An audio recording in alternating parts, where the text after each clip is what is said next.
সাথে কেউ নেই, কি হয়েছে তাতে? লড়াই চালিয়ে যাও, বিশ্বাস রাখো নিজের উপর। কারো মনের মতো হওয়া যে ভীষণ কঠিন, তাই নিজের মনের মতো হও, তাহলেই তোমার প্রতিটা ইচ্ছা পূরণ হবে। আসসালামু আলাইকুম, কেমন আছেন সবাই? আশা করি কাছে দূরে যে যেখান থেকে আমার ভিডিওটি দেখছেন এবং শুনছেন সবাই ভালো আছেন। আলহামদুলিল্লাহ, আল্লাহর রহমতে আমরাও সবাই ভালো আছি। সবাইকে ওয়েলকাম করছি বৈশাখী লাইফস্টাইল ব্লগে, আমার আরও একটি নতুন ব্লগ ভিডিও দেখার জন্য। ঘুম থেকে উঠেই বিছানাটা গুছিয়ে নিলাম। বিছানাটা গোছানোর পরিপাটি থাকলে মনটাও ভালো লাগে, রুমটাও দেখতে খুব সুন্দর লাগে। তাই অন্যান্য কাজ করার আগে রুমটা আমি গুছিয়ে নিই। গুছানো শেষ হলে আমি ফ্রেশ হয়ে নাস্তা বানিয়ে নিব। আজকে নাস্তায় খুব একটা ঝামেলা করব না, রুটি বানিয়ে নিব আর কালকে তরকারি আছে সেটা দিয়ে সকালে নাস্তাটা সেরে নিব। কারণ আজকে আমি ফ্রিজটা ধুয়ে নিব। অফ ক্যামেরায় আমি ফ্রিজটা ধুয়ে নিয়েছি, সাথে এই ফ্রিজের বক্সগুলো ধুয়ে রোদ্রে শুকাতে দিয়েছিলাম। অফ ক্যামেরায় আমি নাস্তা করে নিয়েছি। নাস্তা করতে করতে বক্সগুলো শুকিয়ে গেছে, তাই সেগুলো আমি সেট করে নিলাম। ফ্রিজে যা যা ছিল তাই এখন গুছিয়ে নিলাম। অনেক কিছু আমি ফ্রিজে রাখি অনেক দিন ভালো রাখার জন্য। খেজুর আর কালো জিরা, এই দুটো আমার সারা বছরই লাগে, কারণ এই দুটো আমি খুব পছন্দ করি।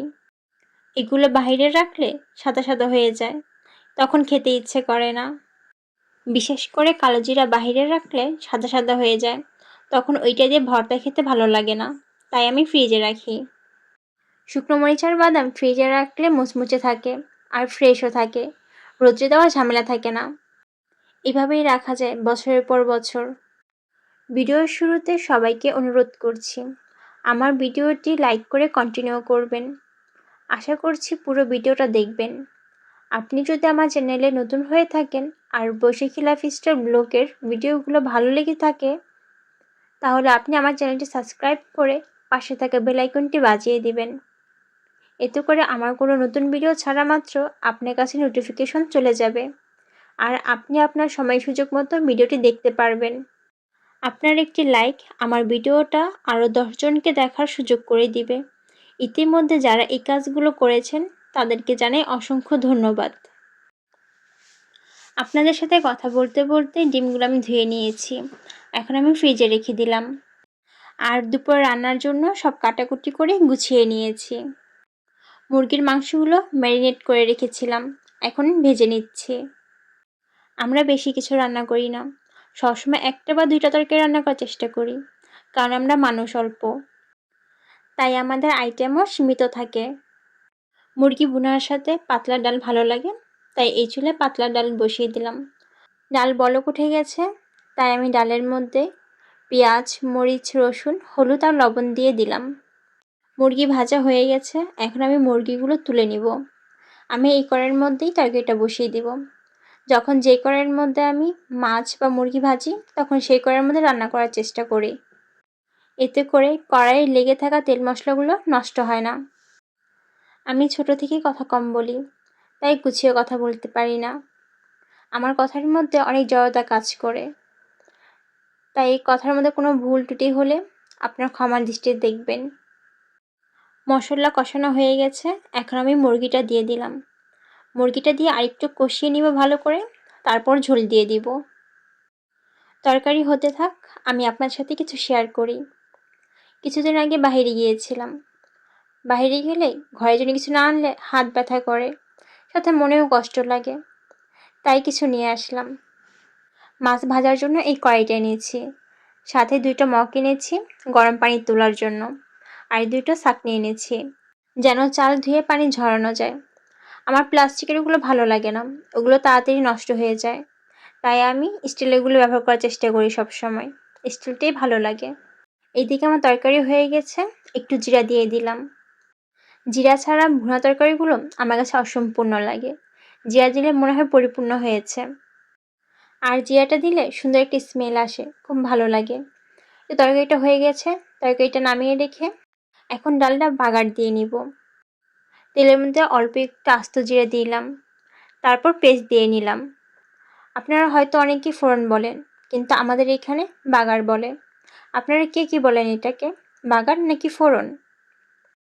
পেঁয়াজটা বাদামি হয়ে গেছে, এখন চুলাটা নিভিয়ে দিলাম আর ডালে এই পেস্টটা দিয়ে দিলাম। অফ ক্যামেরায় আমি ভাতটাও রান্না করে নিয়েছি। এই তো আমার সব রান্না শেষ। এখন আমি দুপুরে খাওয়ার জন্য বাটিতে সব কিছু বেড়ে নিব। সব কিছু টেবিলে গুছিয়ে রেখে আমি গোসল করে নেব। গোসল করে এসে সবাই একসাথে বসে খেয়ে নিব। সবাই একসাথে বসে খেতে খুব ভালো লাগে। এই তো আমাদের মধ্যবিত্ত পরিবারের মোটামুটি আয়োজন। দুপুরে খাবার খেয়ে রেস্ট করে নিয়েছি, তারপর একটু মেশিনে বসলাম। গতকালকে জামা বানিয়ে রেখেছিলাম আর এখন পায়জামা বানাচ্ছি। ছোটবেলা থেকেই আমার অভ্যাস ডিজাইন দিয়ে জামা কাপড় পরার। সেই অভ্যাসটা এখনো রয়ে গেছে, তাই নিজের জামাগুলো নিজেই বানাই। আগে আম্মু বানিয়ে দিত জামা কাপড়, আর এখন আমি বানাই। নিজের জামাও বানাই, আম্মুকেও বানিয়ে দিই। আম্মুর জামা বানাতে খুব একটা কষ্ট হয় না, শাশুড়ি আম্মুরটাও কষ্ট হয় না, এমনকি খালামণির জামা বানানো আরও সহজ। কষ্ট হয় আমার আর জান্নাতের জামা বানাতে, কারণ আমরা অনেক ডিজাইন দিয়ে জামা বানাই, তাই একটু সময়টা বেশি লেগে যায়।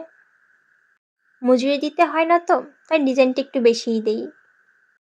আপনার সাথে কথা বলতে বলতে আমার পায়জামা হয়ে গেছে। আম্মু বলতেছে টুকটা কাপড় ফেলে না দিয়ে একটা ব্যাগ বানা। আমি বললাম হবে না। আম্মু বলল হবে, আগে শুরু তো কর, যেমন হয় তেমনই বানা। তাই কি আর করার, আমিও শুরু করে দিলাম। এই তো কেটে নিলাম, এখন দেখা যাক কতটুক কি হয়। ঘরে ব্যাগের চেন ছিল না, তাই কামিজের চেনটাই দিয়ে দিলাম। আমি যখন ছোট ছিলাম তখন আম্মু আমার জামার সাথে ম্যাচিং করে হেয়ার ব্যান্ড ব্যাগ বানিয়ে দিত, তাই আম্মু চায় এখনও আমি আগের মধ্যে ম্যাচিং ম্যাচিং করে সব কিছু পরি। আমার আম্মু ছোটবেলা থেকে হাতের কাছে খুব বেশি পারদর্শী। যে কোনো সেলাই কাজে আম্মু খুব নিখুঁতভাবে করে। আমিও আম্মুর কাছ থেকেই একটু একটু শিখেছি। কোনো কাজের জন্য আম্মুর কাছে কখনো বকা খাইনি। কথা বলতে না পারার জন্য অনেক বকা খেয়েছি, এখনও বকা খাই। আমি এখনও ঠিক করে কথা বলতেই পারি না। প্রায় আমার ব্যাগটা বানানো শেষ, বেলটা লাগালেই ব্যাগ কমপ্লিট হয়ে যাবে। জামাটা আগের দিন আমি বানিয়ে রেখেছিলাম, লাগানো হয়ে গেছে। এই দেখুন ব্যাগটা কেমন হয়েছে বলবেন। এটা যে টুকটা কাপড় দিয়ে ব্যাগ বানানো বুঝাই যায় না। ব্যাগে মোটামুটি ভালোই জায়গা আছে। একটা মোবাইলের পাশাপাশি টাকা, চকলেট, চিংগাম সব রাখা যাবে। এই তো আমার সম্পূর্ণ ড্রেস কমপ্লিট। এতক্ষণ যারা ধৈর্য সহকারে আমার ভিডিওটি দেখেছেন তাদেরকে অসংখ্য ধন্যবাদ। আর ভিডিওটিতে কোনো ভুল ত্রুটি হলে ক্ষমা দৃষ্টিতে দেখবেন। আজকের ব্লগ আমি এখানেই শেষ করছি।